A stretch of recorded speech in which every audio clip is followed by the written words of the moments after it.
What is up, everybody, and welcome to the Friday FanDuel Strategy Show, where we break down a little strategy for you in the morning to get you ready for the main slate later. It's a fun little show, nothing specific, but just generalities is what we're dealing with. So today, join two-man booth today. TJ, SquirrelPatrol. We're going to break it down for you. TJ, how's your Friday going, man? Not doing too bad. I woke up with a little bit of a cold, so that's not ideal. But Oh I boy. love these. FanDuel Friday shows. FanDuel is the site of choice that I typically play on, and so it's fun when we just get to focus on that site for me. And we got a big slate with not a lot of high totals on the board, so we got a bit of an interesting one today.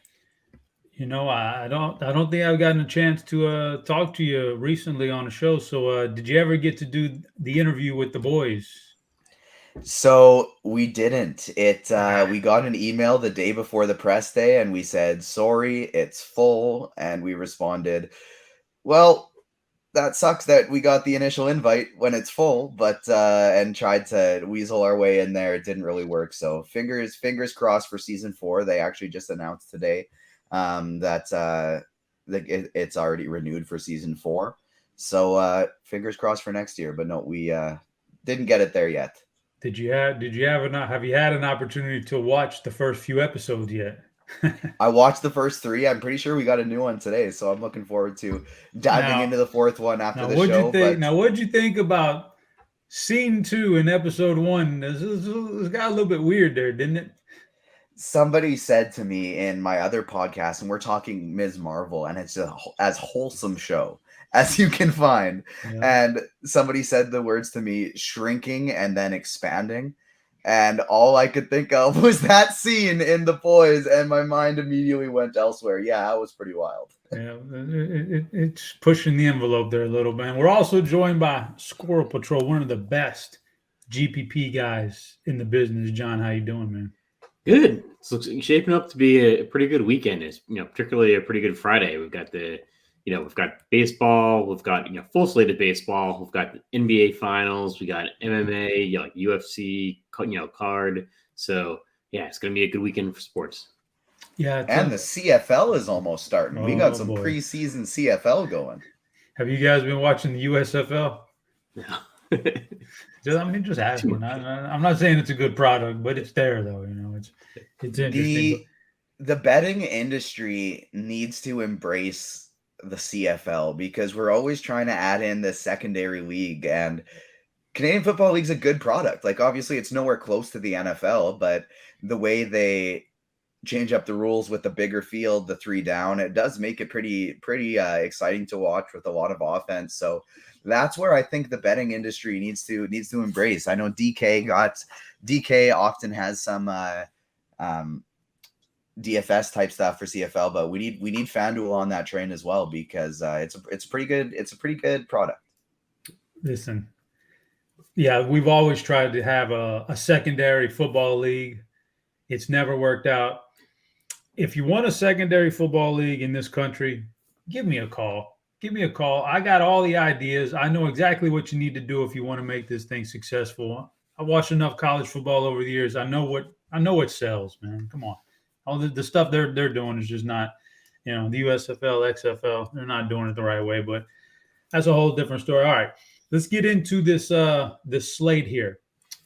So we're dealing with, I want to ask both of you guys this right off the bat. Start with TJ. When you open up your browser and you see 15 games, every team is in action on the main slate.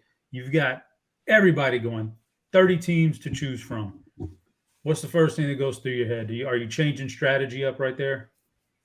So typically in that case, I assume without diving into it that we're not going to have to worry too much about chalk. And if there is some concentrated ownership on a 15-game slate, I think that's when we kind of realize, all right, let's bite the bullet, no matter how good of a play it is, and look to go elsewhere because there are so many options that even if one is ahead of the field, the chances of them actually being up top are pretty low. So I typically view it as a good opportunity to pivot off some concentrated ownership if there is any, but you also don't have to worry about that as much on a 15-game slate. So looking into this right away, it's pretty weird that we don't have like a bona fide ace pitcher. We don't have a bona fide, like, far and away top hitting option that blows the others out of the water. I kind of see the Yankees and the Blue Jays shaping up to be the top stack on the slate. And like, they don't seem like they're picking up too crazy of ownership along with it. Like, we got the Brewers projected to pick up the most right now, followed by the Blue Jays. But on this super big slate, they're really not picking up that much ownership anyways. You got a hitter like Vladdy Guerrero. We got projected for sub 10% on FanDuel right now, and they got the highest total on the board. So I don't think we're going to have to worry too much about ownership today, and just play the teams that we like the best. John, 15 game slate. You see when you see it, as the first thing that pops in your head is like, what is it? I changed my style up now, or what? Yeah, I think so a little bit. 'Cause I do think ownership tends to concentrate no matter what you do. Like, and it shouldn't. Like, we look at it and go, like, 15 games, like, that's 30 teams. Like, things should be really spread out. But I don't think they'll end up being that spread out, right? Like, some teams still going to get like 15% ownership on their stacks. And it's probably going to be like the teams with the highest implied run totals. But like, yeah, I mean, this is actually pretty rare because it's like 30 teams. Like, we don't have any of those like 6:40 p.m. start times that aren't on the slate. No rain issues that it looks like. It's like, it's, I mean, this might happen just a handful of times this season where we actually get all 30 teams on a slate. So yeah, I do. And I think I'm going to try to go underweight, like, some of what I think will end up being the chalkier, like, pitchers and stats. Fair enough. You said weather. You mentioned weather. Let's take a look at the weather real quick because it matters. It matters. These last few days, if you had played the weather just perfectly, you gained a major edge. Like, there was games that were projected to get maybe a little bit of rain, and people shied away from them, and guys went off in those games. And then the next night, it was I forget who it was. The rained out that I don't think very many people thought it was going to rain out. And it rains out, and all of a sudden you lose a whole bunch of players right there. So, but it doesn't look like there's much rain. He'll update this. Roth will update this later on, and we'll see if we get any of those yellow orange color. We want to see if we see orange and red, then we know we got to kind of look closer. But right now we're not seeing it, so nothing big right now. Let's take a look at. Let's start off with some pitching today. So we're on FanDuel and only FanDuel, so we can only choose one guy. We've literally got 30 options tonight, and like TJ said, there's no aces. Like, I wouldn't class. These guys are good pitchers, the top of the line. They're good, but you wouldn't classify them as a Justin Verlander or a Garrett Cole type ace. And Cole's not a good example after yesterday, but you know what I mean. Like, the name recognition isn't there, but we got to choose one and only one. So just in terms of like raw points, not even factoring in ownership right now, what stands out to you, John, from pitching? I like Severino from like a raw points perspective. I think I like Luis Severino, but I think he'll get a lot of ownership. And I think I like Spencer Strider. Like, it's hard to overlook the fact that, like, there's a guy with 36% K rate, and he's only 7,200. But I think he's going to get a ton of ownership. I think we've got him at like 9%. I'm guessing it'll be like triple that when people really start putting together their lineups, because I don't think he's going to fly under the radar. But raw points, I like Severino. TJ, anybody from like a raw points perspective before we dip into the ownership of them? Anybody jumping out to you? Yeah, so raw points, a 7,200 Spencer Strider. That is the one that stands out by far. Joe Musgrove is my guy up top. I like him a little bit better than Luis Severino. We got Severino projected a bit higher in the RG projections, but that Colorado team, I really don't like targeting left-handed pitching against them. But when they got a righty going up against them, I definitely don't mind it outside of Coors Field. So that's probably my. If I'm just going raw points, salary is not an issue. I'm probably trying to get up to Musgrove. But point per dollar, without a doubt, for me, it's Strider. Now, on a slate with all 30 teams playing, and it's baseball, so salary cap a lot of times doesn't even matter anyway. Should we even be thinking about? I know Strider's good, but he's the exception. But should we even be thinking about a guy on a slate like this that's projected down here in the bottom half, but he has a good salary? Maybe like TJ, is there are you just sticking to the really good ones, or because you kind of you're not gonna have to worry about salary tonight? So before we started going, I kind of condensed my pitcher pool to the players I think I would be including if I were running 150.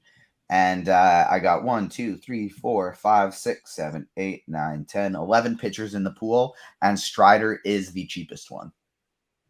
Yeah, that's about what I would imagine. Squirrel, do you do you scratch off some of these lower range guys because you're not going to need the salary? Yeah, I think so. Just because there's affordable mid tier and Strider at 7,200. There's probably nobody cheaper than that I would look at, just because there's just better options. And especially with a one pitcher site, two pitcher sites, yeah, you sometimes want to experiment with super cheap guys, pairing them with an ace, that's really expensive. But with one pitcher site, there's just no reason to take that risk. And a lot of the cheap guys are cheap for a reason. They're not going to go extended innings. They're not, don't have a lot of strikeout potential. Fair enough, John. So after we've said all that, is there anybody now? The ownership is really early. It will definitely change before, an hour before lock. It'll be a little bit more closer to what reality is. But is there anybody standing out to you as a fade or a lock in terms of ownership already this morning?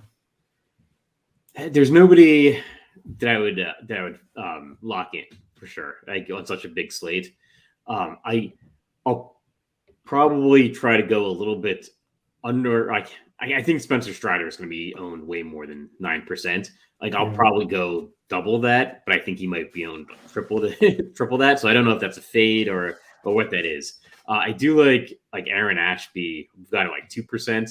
I like him facing the Nationals. That way more than 2%. I'll probably try to be like 5 to 10 times the field on the 2% ownership. TJ, ownership, you have in your head, you kind of know where things are going to go ownership wise tonight. It'll be a little bit more accurate on RG in a little bit when they start to update. But ownership wise, is there anything that jumps out to you as a fade or just a really great ownership play or whatever? I love the Aaron Ashby call. That's probably my favorite tournament pitcher on the slate that's not picking up any type of ownership. He won me a bunch of money the other night that he started, and I like this guy a lot. He's got good strikeout ability, and when the guys are putting their bats on the ball, they're typically ground balls. So I like him quite a bit, and he's not going to pick up much ownership at all because people are probably going to go to Berrios facing Detroit at just $200 cheaper than that. So while I definitely think these ownerships are going to fluctuate throughout the day as they get updated, I do think these could end up being the same ratios, if that makes sense. I think Severino will end up being the highest owned, followed by McGill, followed by Berrios, and then Strider. I think the pitch count maybe could scare people away from Strider a little bit, and I hope that is the case as he keeps getting bumped up a little bit. But the other guy I really like for tournaments is Tristan Mckenzie. He's your classic high floor, high ceiling guy, low floor, high ceiling guy, high risk, high reward. I'm very interested in him as well. As the ownership fluctuates throughout the day, if somebody like a Zach Gallen, a Luis Garcia, they pick up a lot of ownership, then those are going to be guys I'm going to get underweight on because I kind of view them as just handfuls, just part of a handful of guys that are in the same boat. So, somebody right now, as this ownership stands, I'm looking to get under the field on McGill and Severino. But other than that, I'm just going to be looking to get a little bit of a lot of these guys with a little extra of Ashby and Strider and Tristan Mckenzie. All right. Yeah, you mentioned some of the guys I like. We'll talk about pitching just a little bit more later on. I want to talk about some stacks right now. We've got a lot of them to choose from. Question for both of you guys. I'll start off with TJ here. Is your stack settings on a 15-game slate? Sorry about that, guys. Oh, I thought that was my dog. That's me. So you got your stack settings on a 15-game slate. Like, are you on FanDuel, the max, you can go 4x4. Are you all 4x4s, TJ? On a slate this big, it's probably going to be a lot of 4x4s for me. I will go in there and hand build some 4-3s, maybe even a 4-2 of just people I really like. But on a slate this big, like, it's going to be tough to hand pick who you want. You're going to have, we don't know which team it is, but you're going to have a couple teams going off for 12, 14 runs. You're going to have a much better chance of being up top if you got a full stack of that team, as opposed to trying to pick and choose your guys tonight, I think.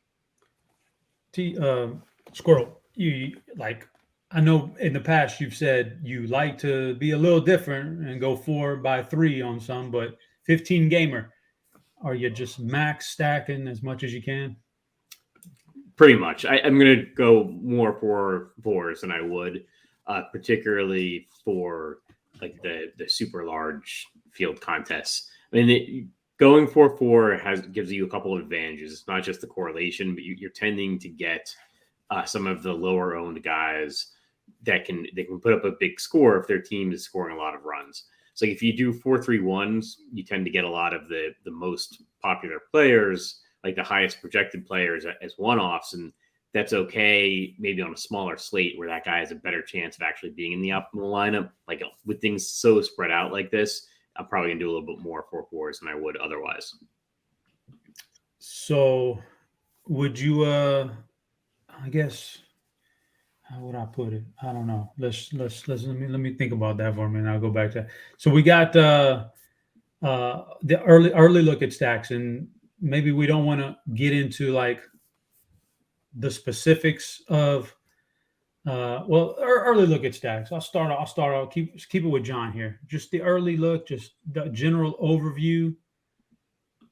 Main. Okay, John, I got a question for you, because I know in the past you've said you like to go down and go like, give me 10% of a bunch of stacks. Like, you're not trying to pick and choose. Oh, well, I want to stack these guys. You just want a bunch of everybody. Are you like that tonight? Are you like, just give me a piece of everybody?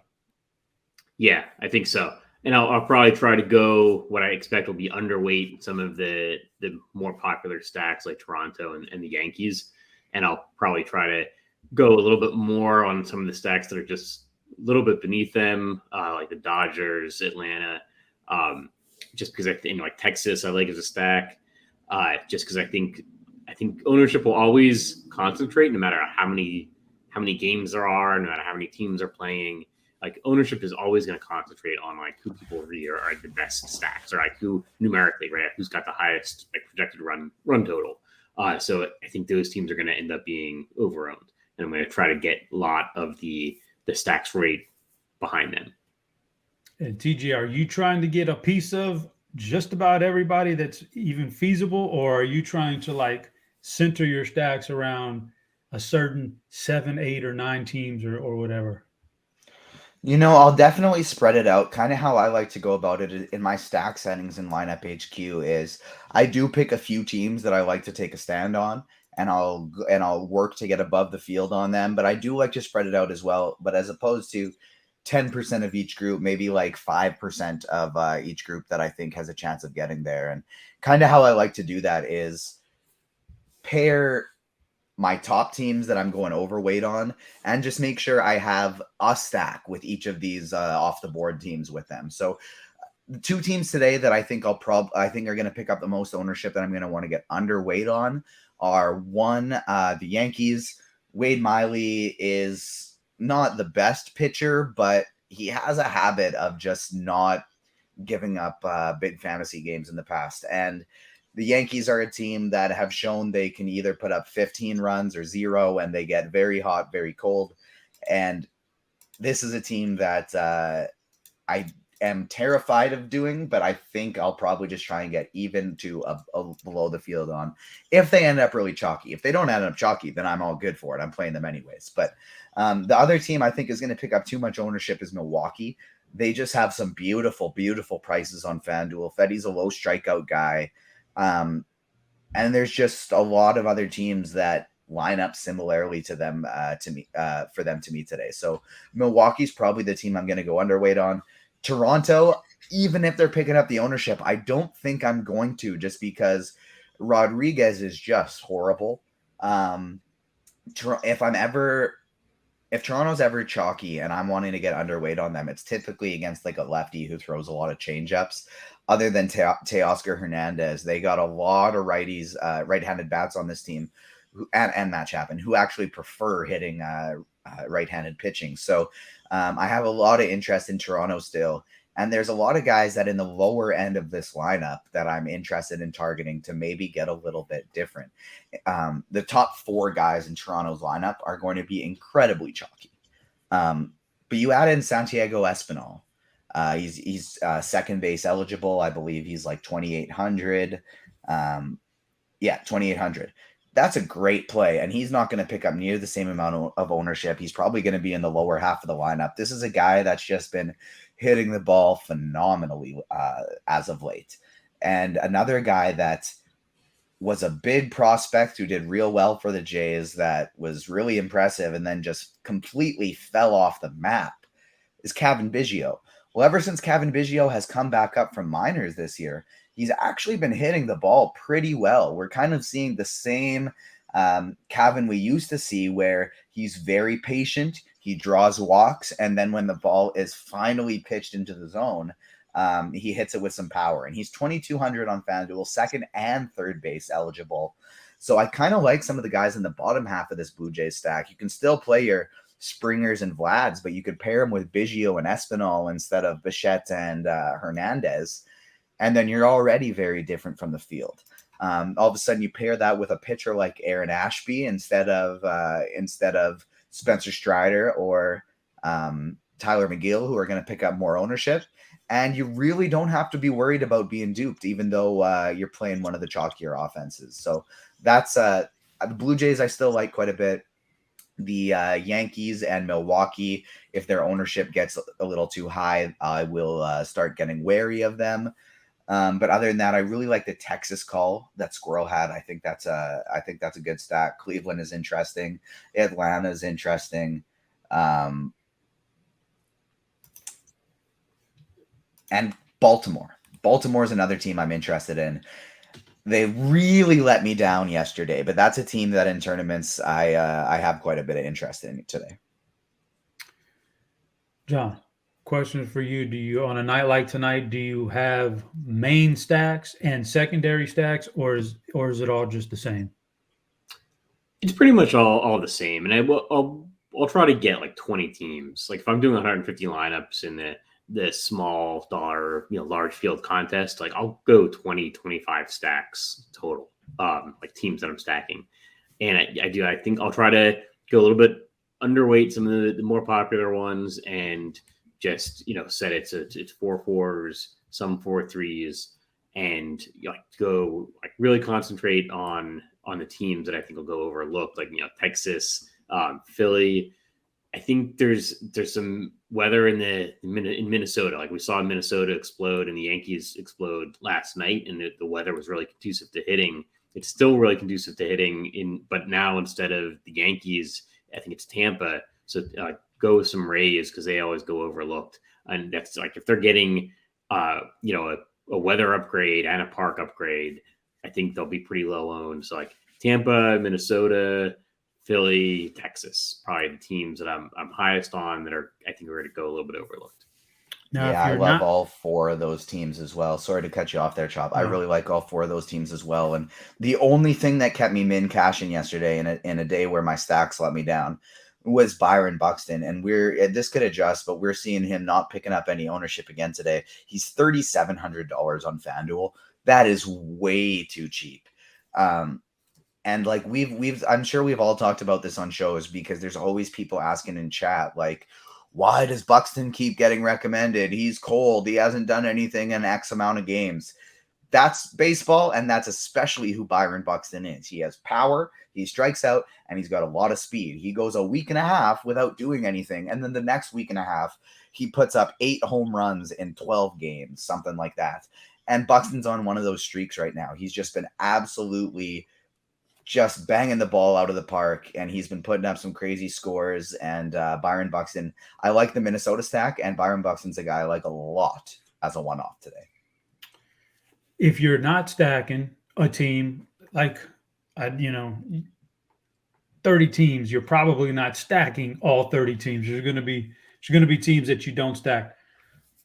Are you just Xing them out of your player pool, or are you willing to grab and keep a player or two in the lineup in your player pool as a one-off if you happen to do a 4-3-1 or a 4-2-2 or what, something along those? Either one of you guys, will you X off like whole teams, or will you keep some one-offs from those teams that you're not stacking? Yeah, so there's typically, like, for example, if a Washington is in a really bad spot and I have no interest in playing them, then yeah, I'll X out the team except for Juan Soto. When there's a situation like that where one player just is by far the best hitter on a team, I don't mind that. But typically when I'm Xing in lineup HQ, it actually has more to do with ownership than it does projections, because if a team has a really low projection, you don't have to really X them out because you're probably not going to get to them. But if they do have a really high projection or a good projection and they're picking up a ton of ownership, that's typically where I get my X game going, and I just go, this team is picking up way too much ownership. That's my stand today. I'm getting without them. I don't see any teams that's the case today, but that's usually how I go about things. Yeah, that's exactly right. That's exactly how it works for me.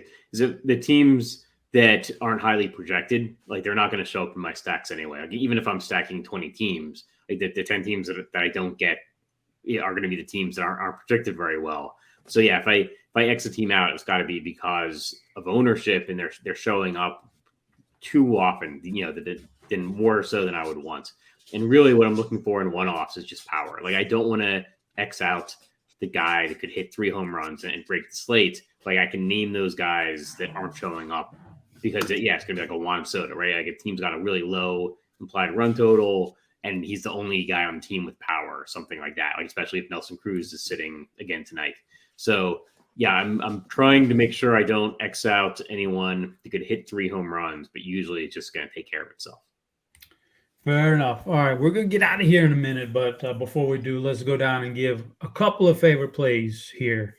So we'll start off with starting pitcher. 2 guys at starting pitcher that you really like tonight. I'll kick it off. TJ, you already said one guy. You kind of mentioned him. You took my thunder. Tristan Mckenzie. I like Tristan Mckenzie tonight quite a bit. I've watched him here. Well, he's just getting better and better with every start. He's got some really good stuff. I like him tonight quite a bit. The ownership, it's early, but it jumps out to me as low, so I like that. And a guy I don't even think we've mentioned here today yet, Luis Castillo. I like him. The ownership right now under 2%. Don't know if that holds up. I'm sure it's not going to be that high. He's got the potential, man. He went into Boston a couple starts ago and won you a GPP basically, if you played him. So I'm on board with that. TJ, your 2 favorite starting pitchers right now. Yeah, I like that Tristan Mckenzie call a lot. I'll get somebody different just because we've already said him, but I do like that as well. Both Mckenzie and Castillo are 2 of the top 10 guys, are 2 of the 10 players in my pitching pool. I like Aaron Ashby a lot as well. I think he's underpriced. I think he's underowned, and I think he's fantastic. The next guy is just going to be Spencer Strider because he's too cheap. I agree the ownership on that's going to go up. I don't think it's going to go up quite as much as Squirrel thinks, just because I don't know how much we really need that salary. And I think people are going to gravitate to that 8Ks in McGill and Barrios. So I definitely could be wrong there, but I'm going to include Strider in the note with Aaron Ashby. Squirrel, 2 of your favorite starting pitchers. I think my 2 favorites are probably Ashby and Mckenzie, but I'll throw in a guy like nobody's talking about. It's Pablo Lopez. Yeah. I think we've got him at like sub 1% ownership. I think second most expensive pitcher on the slate. But I mean, he could put up the highest score. I mean, his chances of putting up the highest pitching score tonight are greater than 1 in 100, right? So I'd throw in some Pablo Lopez as like I'll be 5 times the field, maybe hit at 5%. Squirrel, I'll stick with you on this one. It's early, but Give me 2 of your favorite stacks right now.